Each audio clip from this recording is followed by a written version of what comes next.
Hello friends, welcome back to our channel. তো তোমরা সবাই কেমন আছো? আশা করছি সবাই খুব ভালো আছো। আমি কিন্তু খুব ভালো আছি। আজকে চলে গেছিলাম একটু ঘুরতে। তো চলো তোমাদের সঙ্গে একটু শেয়ার করি। জায়গার নাম যদি তোমরা জানতে চাও অবশ্যই আমাকে কমেন্ট করো, আমি অনেক জানিয়ে দিন দেবো। হচ্ছে কোথাও যাওয়া হয় না। কালকে হচ্ছে ঘুরতে যাওয়ার দিন ছিল আমাদের, শুক্রবার। কালকে যাওয়া হয়নি, ঠিক আছে?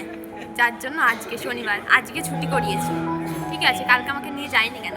তো এদিকে আমরা অর্ডার করেছিলাম মশলা কুলচা আর বাটার চিকেন। তো চলে এসেছে আমাদের মশলা কুলচা আর এটা কি বাটার চিকেন। আমাদের হেলমেট, এখানে প্লেট রয়েছে, ওই যে বসে পড়েছে গেম নিয়ে। দেখি একটু মুখটা। তো আমরা গেছিলাম হচ্ছে কাঁচরাপাড়াতে। তো তোমরা যদি লোকেশন জানতে চাও তাহলে আমাকে কমেন্ট করো, আমি অবশ্যই তোমাদেরকে লোকেশন শেয়ার করে দেবো। জায়গাটা বাইরে থেকে কেমন আমি তোমাদেরকে লাস্টে দেখাচ্ছি।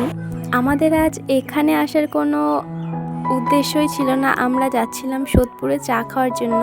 কিন্তু এখনকার ওয়েদার তো তোমরা জানোই, যখন তখন বৃষ্টি নেমে পড়ছে। তো যার জন্য আমরা আজকে এখানেই স্টপ করে গেলাম। তো এখানে এসে দেখলাম ভেতরের পরিবেশটা খুবই ভালো, এখানকার স্টাফরাও খুব ভালো, আর এখানকার খাবার দাবারের টেস্ট তো বলার কথা নয়। আমি অনেক জায়গাতেই খেয়েছি কিন্তু এরকম টেস্ট না পাইনি। আমাদের সঙ্গে আজকে আর একজনেরও আসার কথা ছিল।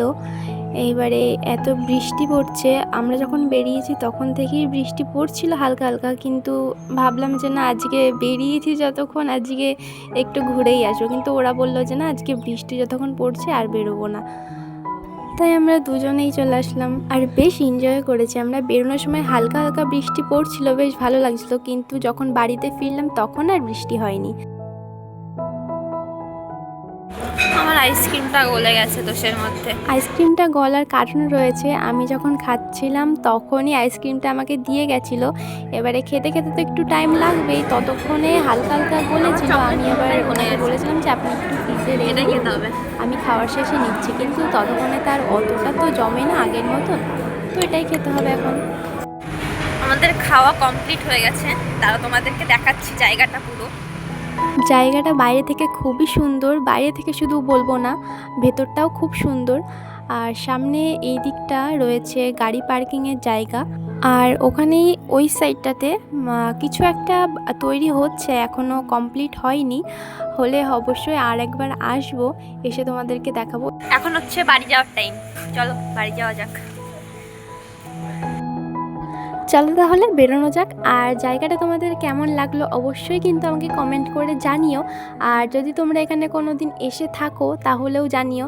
আর তোমাদেরকে তো আমি আগেই বললাম যে এখানে কিভাবে যাবে। তো তোমরা যদি যেতে চাও তাহলে আমাকে কমেন্ট করে জানিও, আমি তোমাদের ওখানকার লোকেশনটা শেয়ার করে দেবো। আর এটার নাম ছিল মৃত্তিকা। তোমরা যদি এদিকে কাঁচরাপাড়া দিয়ে এদিকে দমদম বা অন্য কোনো জায়গায় যাও তাহলে অবশ্যই দেখতে পারবে, একদম রোডের ধারেই। আর ভিডিওটা তোমাদের কেমন লাগলো অবশ্যই আমাকে জানিয়ে যেও, আর ভালো লাগলে অবশ্যই একটা লাইক কমেন্ট শেয়ার করে আমার পাশে থেকো। তাহলে আজকের মতন আমি ভিডিওটা এখানেই শেষ করছি, আবারও দেখা হবে পরের একটা ভিডিওর সঙ্গে। ততক্ষণে সবাই সুস্থ থেকো, ভালো থেকো, টাটা।